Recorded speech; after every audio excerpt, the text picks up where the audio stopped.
Hi there, and welcome to another episode of the Gym Owner's Guide to the Galaxy. This podcast is a production of Sweat Angels. Sweat Angels helps gym owners generate friend-to-friend referrals on Facebook. Every month, thousands of affiliate gyms, group fitness clubs, yoga studios, and martial arts schools rely on Sweat Angels to help them grow. To learn more about Sweat Angels, head to causley.com/Sweat Angels. That's causelY.com/Sweat Angels, or just search for us on Facebook. Thanks for listening today. I'm John Ruggi. And I'm Matt Sharp. In today's episode, we'll talk to Alan, the Alan Belcher, professional UFC fighter, gym owner, and entrepreneur. In Alan's UFC career, he collected 18 wins and at one point was ranked number 3 in the world. Holy crap. Today, Alan will share how he made it to the UFC and how his background as a professional fighter helped shape the way he runs his MMA and fitness gyms. Hey guys, we are lucky to have Alan Belcher on the podcast today, and most everybody knows who he is, but I would love for Alan to kind of give us a brief history of his stint in the UFC and really like where he came from. And a little bit later on, we'll get into how that transitioned into him owning multiple locations of a gym. But Alan, could you just give us a little history about yourself? Yeah. All right. So where to start? When I was in college, I played baseball in college. So I fast forward past my childhood, I guess. I did martial arts. I did martial arts growing up, and I played sports and ended up playing baseball in college. And I kind of went through one of those tough times. I was out on my own, and I really didn't have anyone at the time telling me or giving me good guidance on staying in school or whatever. And I could kind of do whatever I wanted to, so it was up to my own self-discipline and wisdom to make the right decisions. And whenever you're like 19 years old, you don't really have good, wisdom and self-discipline. Your life's just getting started or whatever. So I quit school and started teaching martial arts, or actually that was kind of something I kind of lucked into. I quit school just to try to get a job and to pursue fighting and martial arts. And back in those days, there was the UFC, but it wasn't like a career, So it was kind of lost in what I wanted to do, but I knew that I wanted to do something that had to do with martial arts, So I got an opportunity to teach for someone else, which kind of opened my eyes to my first business experience. So I got trained by somebody that actually knew what they were doing. I worked for someone in Arkansas teaching martial arts kids classes, and I ended up doing sales for them, and I kind of found my little groove, to be a martial arts instructor and sell martial arts lessons and that type of thing. And so I did that for a while, and at the same time, practicing jiu-jitsu and kickboxing and competing a little bit here and there. And I got to a point where I had to make the decision to be a full-time fighter and move away and try to find more people to train with and to train me, because I was kind of training, just locally in Arkansas. There wasn't too much there. I needed more. So I left there and moved to Atlanta and started looking for a job in martial arts there, just so I could kind of fund my athletic career. And then, meanwhile, the UFC was growing, and I had dreams and ambitions of being a UFC fighter. And I was just trying to teach martial arts and on the side. So I got into while in Atlanta, I got a part-time job teaching martial arts, and then that's whenever I first started doing some personal training. And I kind of got into that a little bit at a local gym there in Atlanta. And, but all along it was just kind of to pay the bills, but I really wanted to be a fighter. So you mentioned that there wasn't really a thing to be a professional fighter at that time. So for the guys who were professional fighters, what did their lives look like? Did you have guys you were trying to emulate or follow in the path of? Kind of. They really, I didn't. To me, back then, I wasn't really thinking about the money side of it. I didn't really know what the guys made or anything. To me, I got into martial arts and fighting and mixed martial arts and jiu-jitsu for a totally different reason than most people do now. I have these guys walk into my gym and they already got it in their head. They want to be in the UFC in a couple of years or something, you know? And to me, it was all just about challenging myself and being the best, just to prove it to myself. That's what martial arts was about then, and that's what it's still about to me. So I was that's what kind of drove me. I wanted to be the best and fight the best people in the world.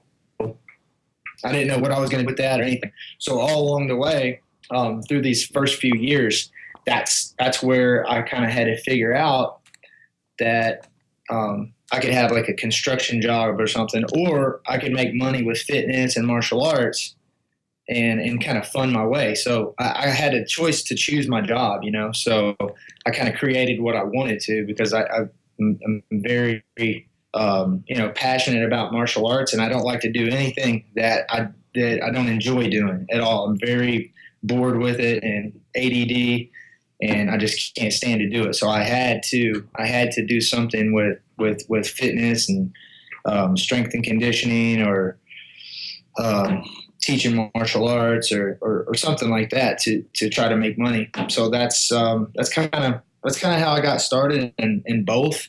And when I was 21 years old, I moved to Biloxi because my now wife, she was my girlfriend at the time. I moved down here to be closer to her, and I had the idea to start my own business. So I worked for people for a few years, and I thought that I knew it good enough. And obviously I didn't really know crap at 21 years old, but I wanted to start my own business. So I walked into a small box gym, and they had a small little aerobics room. So I walked in there and I was like, man, this would be a cool place to start. And I went and I met the owner, and I sat down with him and his wife. It was a mom and pop type of place. And I sat down with him and his wife, and I gave him the idea, or told him my idea. I want to teach kids martial arts a few nights a week. And, how much would you rent out that room to me? So he said, let me talk to my wife and we'll get back with you. And, I don't know if they felt sorry for me or they just liked my personality for being, young and ambitious or whatever. But he called me back and said, all right, so you need the room 2 nights a week for 2 hours. It's going to be $10 an hour. So it's $20. It was like $40 a week, or something like that. It was like less than a couple $100 a month, and I could do 2 classes, and I could have a full, I could charge kids. I think at the time I charged like $75 for a month or something like that, and that's kind of how I got started. And I was only doing that 2 nights a week, and I got 18 or 20 kids in that little place right there. So that, along with a little bit of personal training, I was able to make a couple $1,000s a month, which was a lot for me at that time. And train, those other 3 nights, and then every day during the day, weight training and conditioning and stuff. So I was able to travel on the weekends and fight. So that during that time, just with the 20 kids, the students that I had, I went in a year. My first couple, kind of fast forwarding a little bit, but I had my first couple fights, I got through into really hard fights, and I ended up with a record of 1 win and 2 losses on my first 3 fights. So that's not a very good way to get started and get recognized.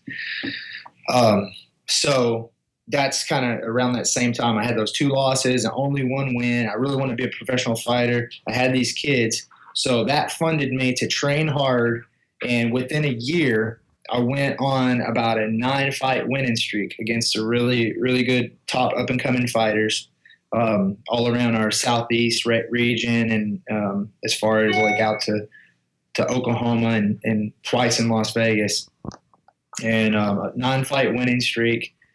And the reason why was because I was able to train full time, and I didn't have to have any sponsors or any backers or anything like that.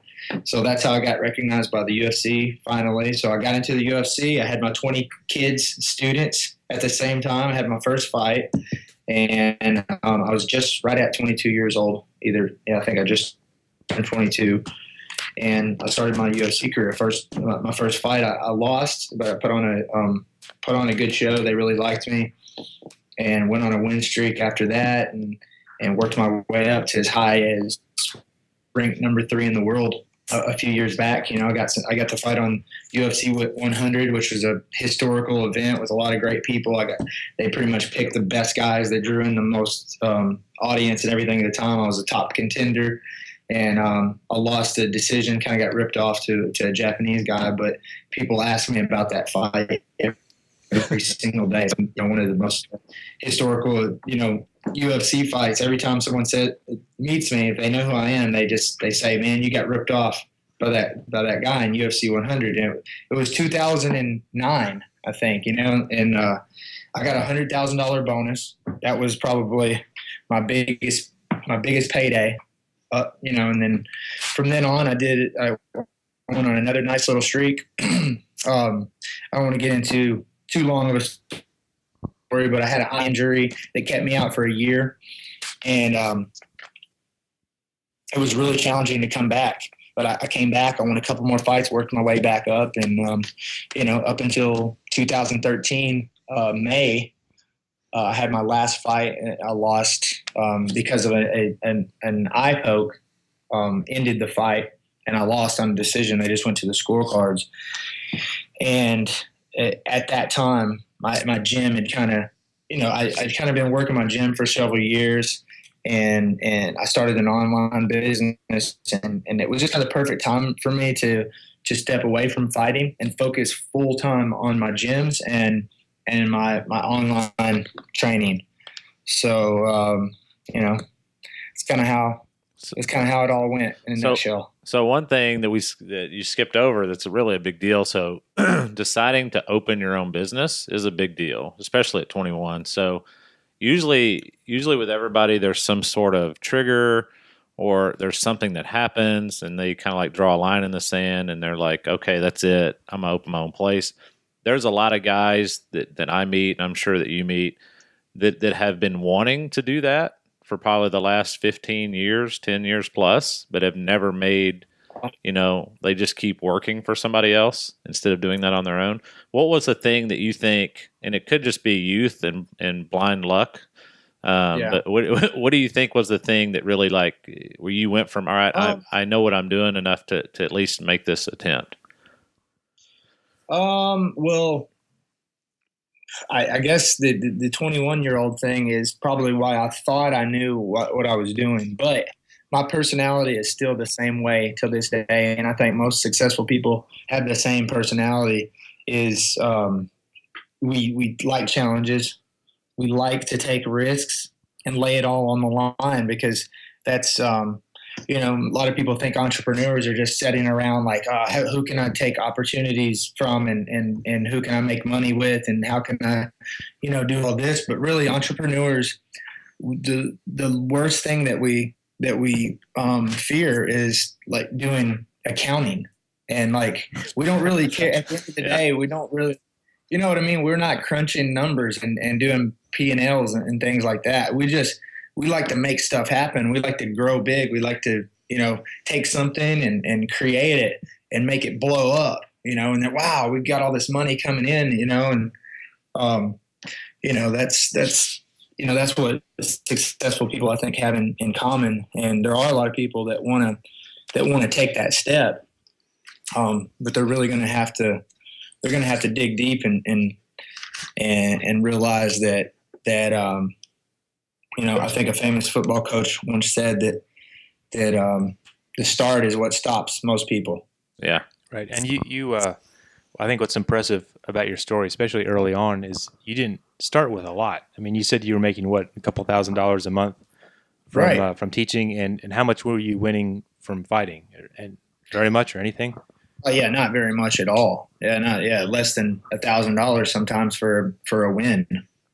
Yeah, and that's what holds a lot of people back. They think, well, I need to have $150,000 in the bank to start a business.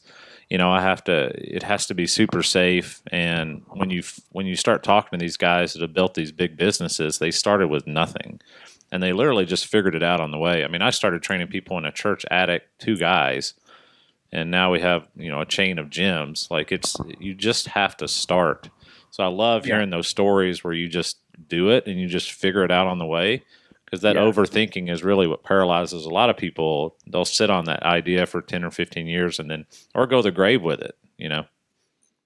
Yeah, absolutely. You have to throw it out there and see what happens and fix it as you go, and have a vision of where you want to go, you know, and,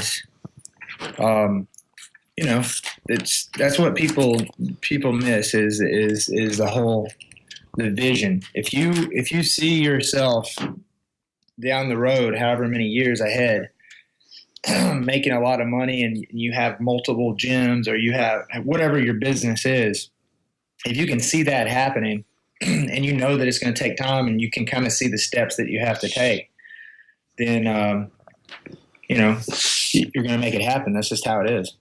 Yeah, I really like too how your first big fight was actually a loss.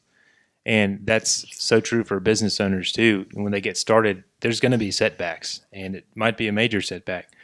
Can you talk a little bit about, you know, how you got through that first loss and what you did differently to get towards that winning streak you talked about? You know, I think that it's just a mindset type of thing. Once you give up once, then there's really there's no going back. So if you set your mind to something, you know, I think going into it, I wasn't expecting to lose. We're not expecting to make mistakes in the business, and we're not prepared. Like, well, there's going to be mistakes, but I'm going to repair whatever the mistake is and learn from it. You just you do it as you go. You make the decision. Once you lose, however you deal with that is going to define you. Mm-hmm. So you pick yourself back up and you continue down the path, because once you set that goal and you follow through and you make it happen. So one of the things that I hear over and over about you is that you're one of the most kind of beloved fighters. So there's a lot of people that like, you know, certain fighters, and every kind of group has their people that are like either the people's champ, or there's just some fighters or sports figures that people latch onto. And, you know, it doesn't necessarily mean that they're the best at everything. They have a personality that people just latch onto. And I hear that over and over. And even when I was telling people we were going to do the podcast with you, everybody's like, love that guy. You know, so can you talk about, like, why do you think that is? Like, why do you think so many people latch on to you, and they just they're just all about some Alan Belcher and UFC? Yeah, I don't know. I think what it is I'm very honest, and people can, you know, they don't smell any bullshit whenever I start talking. They know that I'm saying whatever it is right from my heart, and people like that. You know, especially this day and age, like you can't BS people. They can see that coming a mile away. So I'm just real, and I don't know. I'm blessed. I'm grateful that people like me and everything. But I think maybe that's what it is. I'm honest and relatable, and the people. A lot of it comes from watching me fight. And sometimes you'll watch somebody that's good to fight, but then you see their personality and you're like, you're just not a fan or whatever, you know? Yeah. So they like my personality, but it kind of matches my fighting style that I had. Is I would never quit.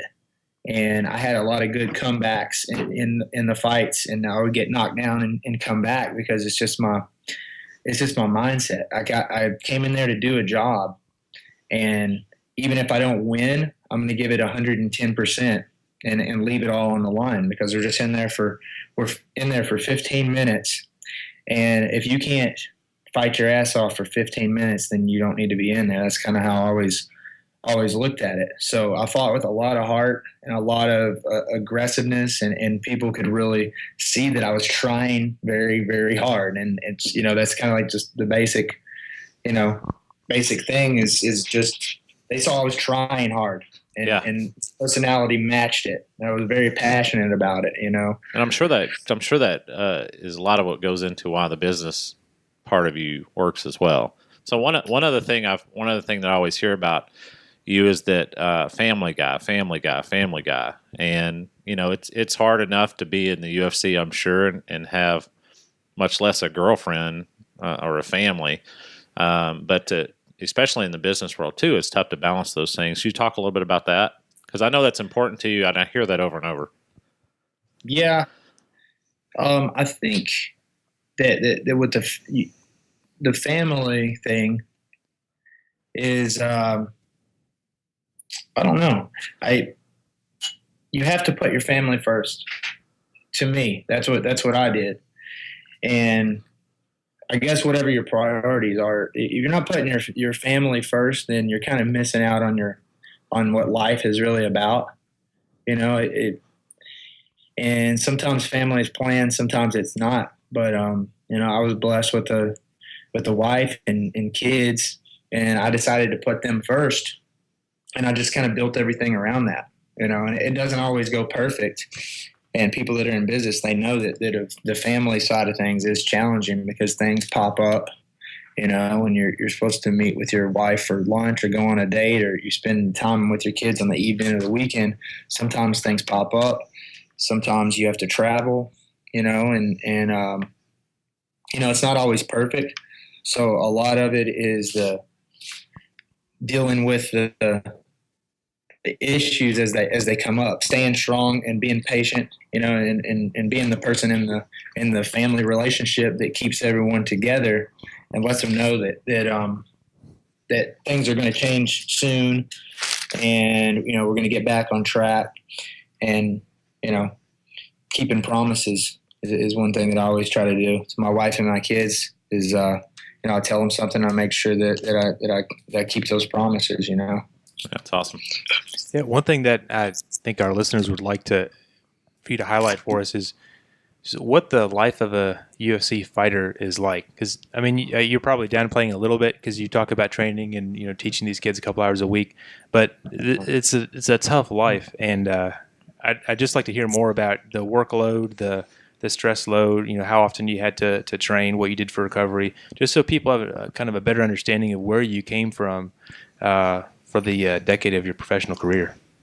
Yeah. I think that anyone that's successful, they didn't get there by, you know, get rich quick type of, everyone wants that. They want to do something without working. You know what I mean? The guy, you know, that wants to pick up hot chicks, he wants to like have like a one-liner or something that gets all the chicks. The person that wants to lose weight, they want to take some kind of pill. You know, somebody that wants to make it in the UFC, but they don't really have it or whatever. They want to come in and train for a couple months and be the best in the world. But whether it's business or fighting or whatever, I think the best word that describes it is grinding every single day. And if there's just got to be something inside of you, whatever motivates you, it's almost got to be natural. There's just something that keeps you going and makes you think about whatever it is. I'm sure for you guys to build up your business, you wake up in the morning and you already know kind of what you have to do that day, and you can't wait to get started. And you just do it and you do it. And sometimes you have to just step back and just purposely take a break. You don't have any quit in you. And any UFC fighter or any successful business person, it's kind of similar. You just have that, you can't do enough type of mentality. You always want to be doing more. And there's a lot of stress that comes with that. There's a lot of, you know, a lot of issues that you have to deal with, but it's definitely, and then, you know, of course, as a business owner, you hit a wall. You're a fighter, same thing. You get to a point where you're exhausted or burnt out or whatever, and then you have to kind of grind through that. So yeah, I mean, UFC being successful, and especially for me, because I feel like I had to work hard. My nickname was the Talent, and a lot of people don't know, but I gave the nickname to myself, not because I wanted people to be, you know, think I was talented or whatever. It just kind of rhymed with my name, and I was like, oh, Alan the Talent. And you know, people always ask me about that, how you got the nickname. Like, I gave it to myself because I was just, That's I awesome. wanted a nickname, and I didn't like the other ones that people were trying to come up for me. And I was going to be on my first poster when I was like 18 years old or something. I was going to be on like a little fight poster. And I was like, I need a name. And so it just kind of rhymed or whatever. But, honestly, I didn't really have any special talent. I'm pretty athletic, and that's about it. So it's a lot of work, a lot of hard work, So I'm a big Tim Ferriss fan. One of the things he always talks to people about is their routines, and a lot of really successful people have some really good routines. So I'm definitely stealing this from him. But do you have like routines you do daily? Do you have a morning routine? What are the things you do on a daily basis to keep yourself grounded or to kind of keep yourself on track? And I think most successful people have those, So Yeah. I'm just curious. Yeah, well, routines for me, I turned 31 years old this year, so I'm still trying to master being an entrepreneur.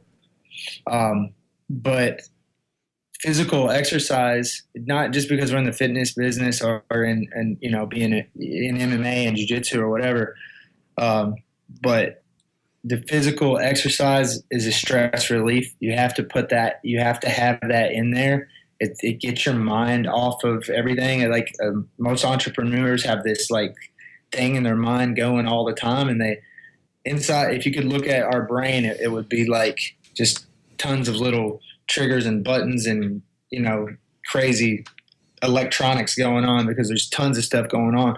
So that the physical activity and sleep are times that we can kind of decompress.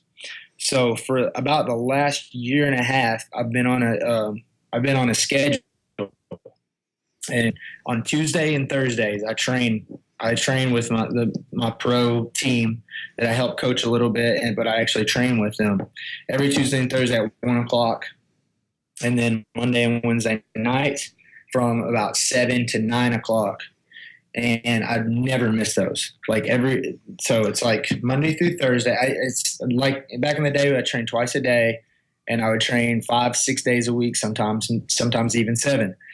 And but now, Monday through Thursday, I have those 1 training sessions a day that I stick to, and then on Saturday we have sparring.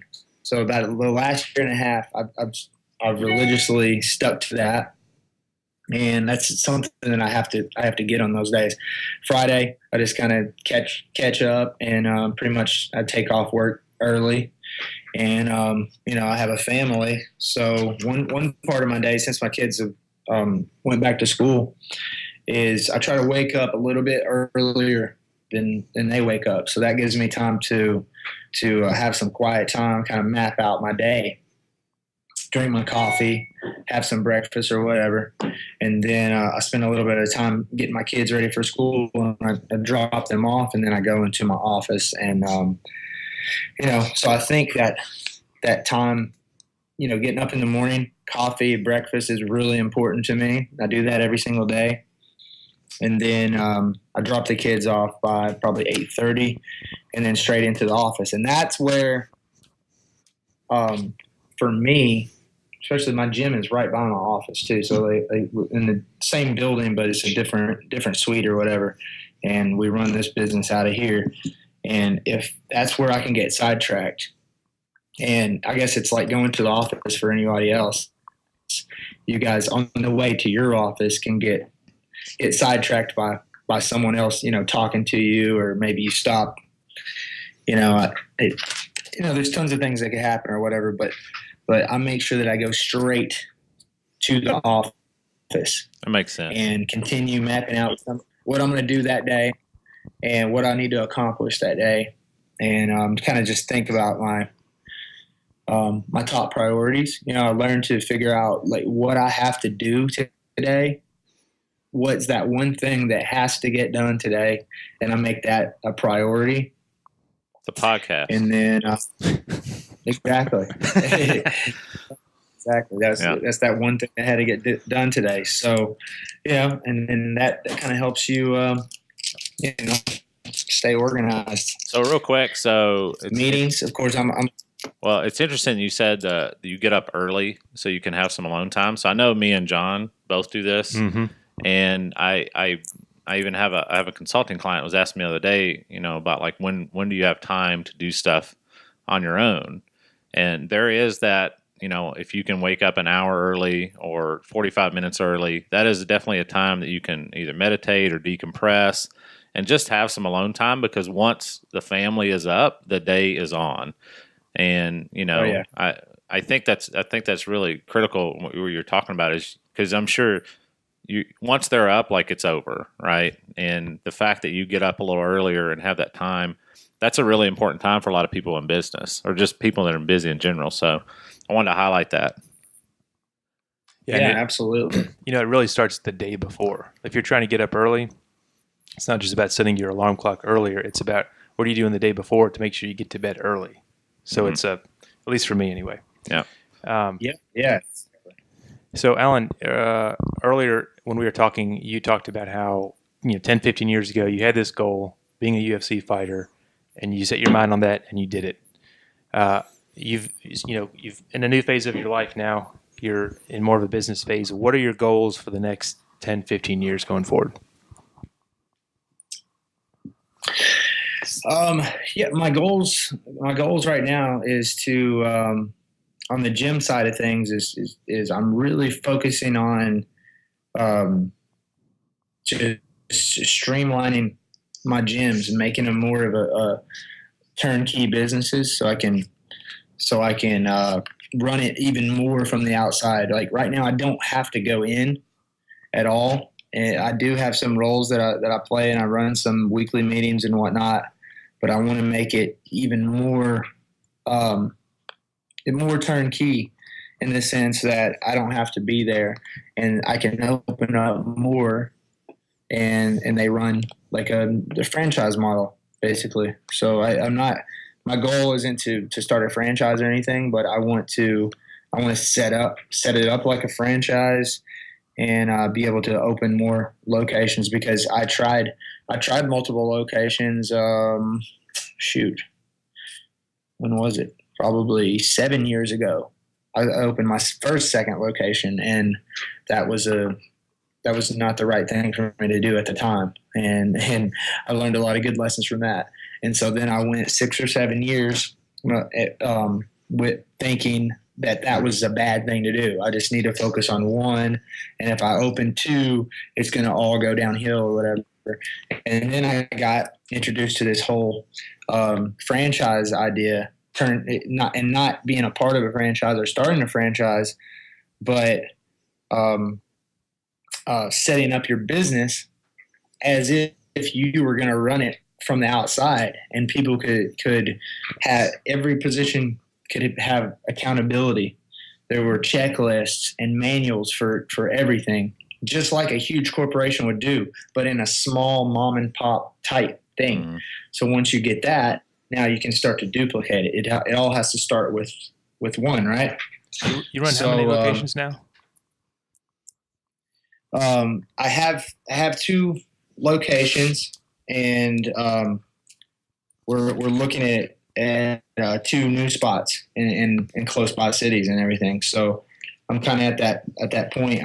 I'm just trying to perfect, the multiple location thing, and kind of go forward from that. So on the gym side of things, that's what I really want to do, and I feel like I can set this up easy and make it very manageable, and continue to do what I do in my online business, which is kind of the same thing. We have membership sites for MMA and Jiu-jitsu and Muay Thai kickboxing, and products that go on that along with that. So I have students all over the world, and then also we have a whole different sector for business, for people that are in the mixed martial arts and jiu-jitsu, fitness, kickboxing business. So we have some products and services for them, and an event that I started last year called CombatCon, and this year in November is CombatCon 2. And I just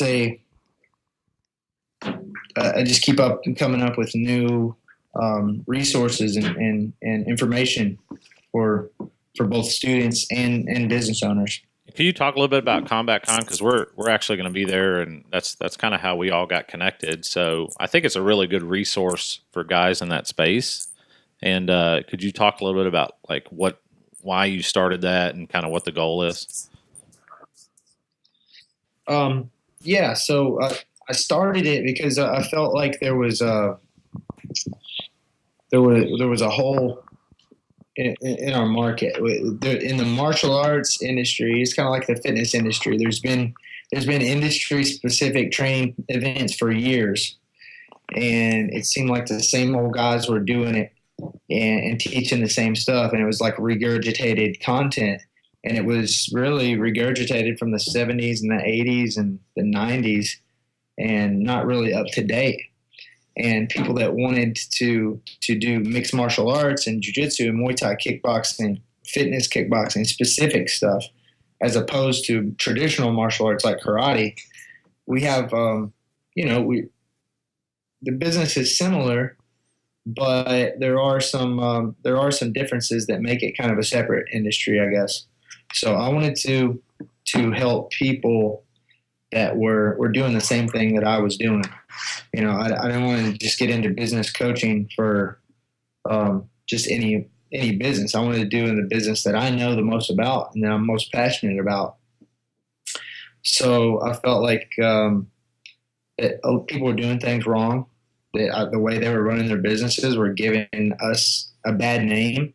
And eventually that Brazilian Jiu-Jitsu and mixed martial arts would become McDojo, kind of like the karate, the karate dojo that you're going to, your kid wants to do karate, but you're afraid to take them there because you know that they're going to try to, get every last dollar out of your wallet.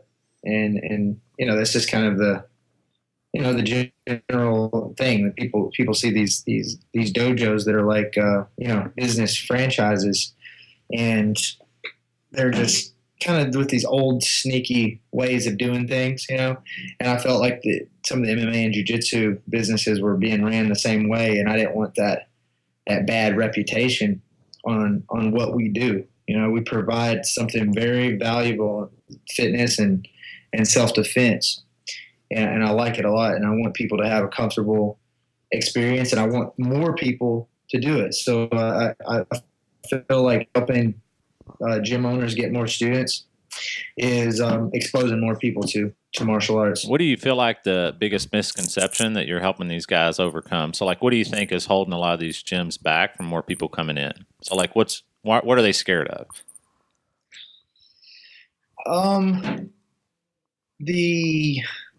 What are the prospects scared of? Yes. Yeah.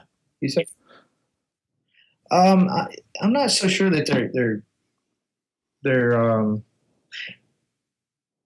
it's about the message I think that they're sending. That's one big thing that I see over and over that we're going to be talking a lot about at CombatCon is the message that they're sending on their Facebook page, which is so huge, and that's where everyone learns about you and sees you. The message that they're sending is not attracting the people that they want. Like, what's an example of a bad Facebook page? Just so I know what this, and we see this over and over because we deal with so many gyms, and we see some pretty horrendous gym pages. So, exactly, what would you think would be like an MMA one? Yeah, here's one. I had a conversation with someone yesterday, and this is the most common thing I see when people start thinking about attracting people to their gym. They're thinking about attracting people that already know a lot about it and already train, and that's not really the point, because we have a very small percentage of people that know about the culture and the techniques and all that type of stuff. So they're almost setting up their business in a way that they're trying to attract people from other gyms, and like that's not what I try to do. I mean, if my service is great and it's a better place, then maybe some people come from another gym, but that's not my model, is to take people from another gym. I want to expose it to people that don't know anything. So for instance, I see a lot on Facebook pages sharing videos of fights and sharing videos of like knockouts, jiu-jitsu tournaments, and things like that are just, it's entertaining, and a lot of people may watch it or whatever, but you need to show them that what you do on the inside is for anyone. There's might be a lot of people that are watching this video right now that's never trained martial arts or jiu-jitsu or whatever, and you may have the idea about it that is kind of intimidating, and that's not what we do inside of our classes. I'm not training people for the UFC. We're teaching people the art and the technique as a martial arts first, for self-defense and for the fitness side of it, and it's really for anyone. And that's the message that I want to get out, that we're trying to help their everyday average person learn self-defense and get in shape by doing something else besides, running on a treadmill or lifting weights or whatever it may be. Maybe you're not into CrossFit, and you're CrossFit definitely had to deal with that same stigma. So it's funny you say that, because I know a lot of the really niche businesses suffer from misconceptions like that. Like, I have to be in shape before I can do that, or I can't go work out at an MMA gym because I'll get beat up, or I'm not a fighter, when they're really missing out on some really cool stuff.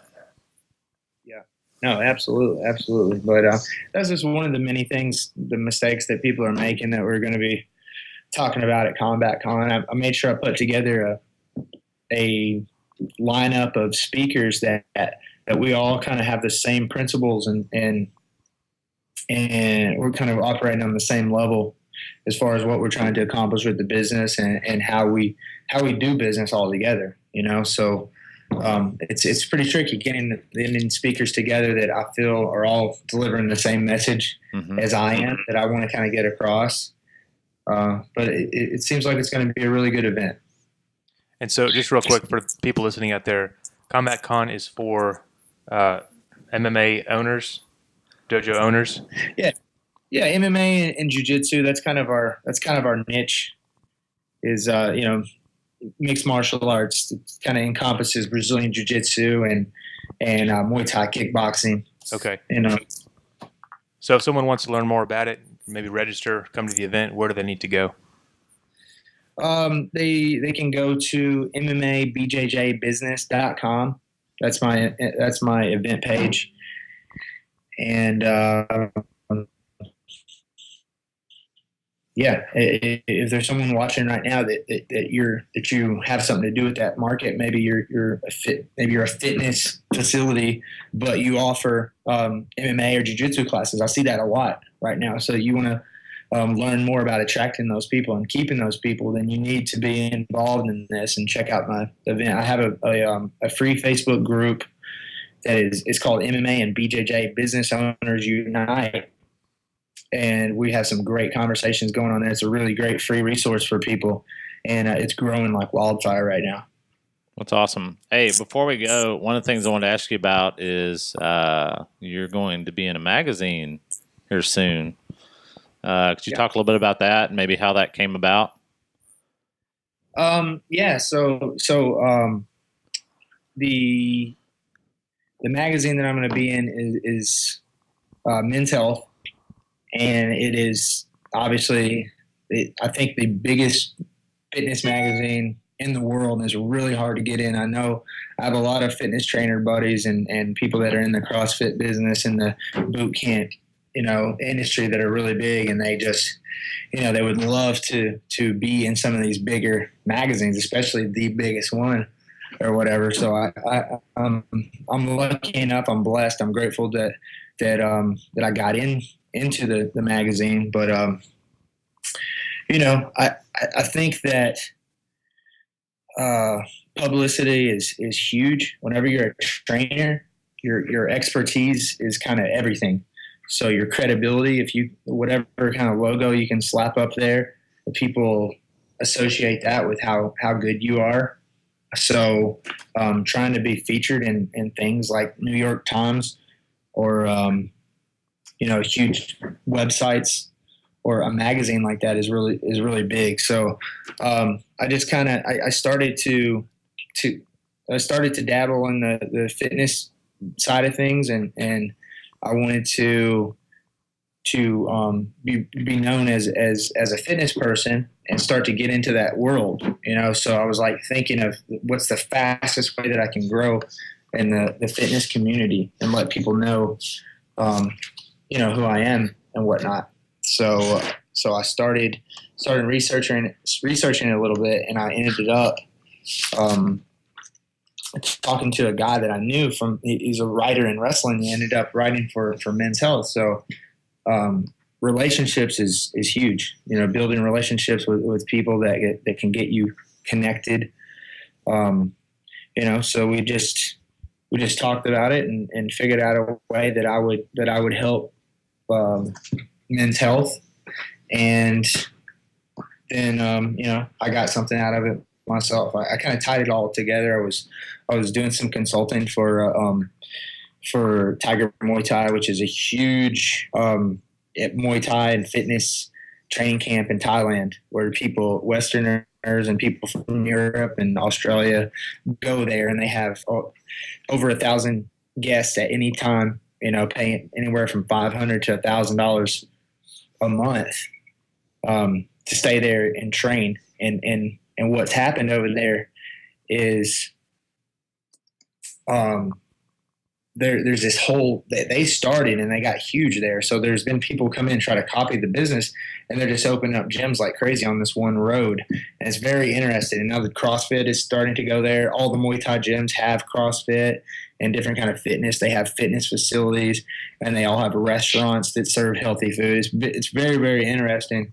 So I kind of just pitched the idea of covering that phenomenon in fitness that is happening there, and just kind of letting me go there to train and covering my training, and to kind of show what it's like to train over there.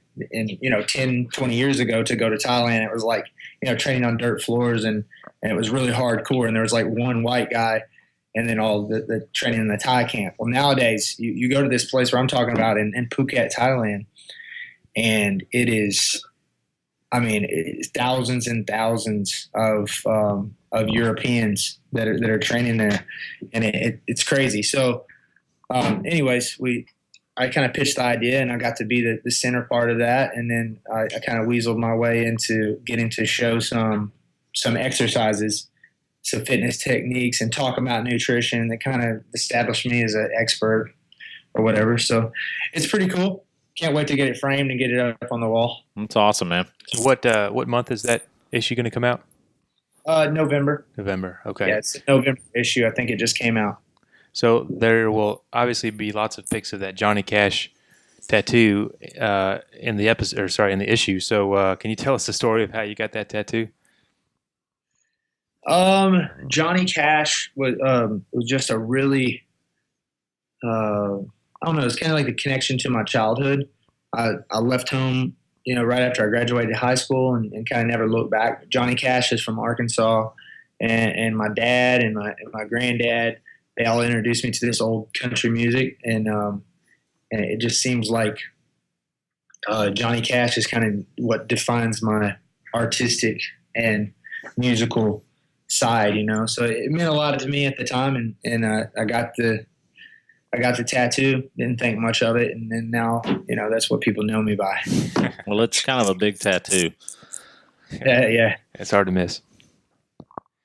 All right, well, Alan, thanks so much for being with us today. We really appreciate it, and we'll put all the links for the websites and the Facebook groups you talked about on our website for people who want to follow up, register for the event, maybe join your group.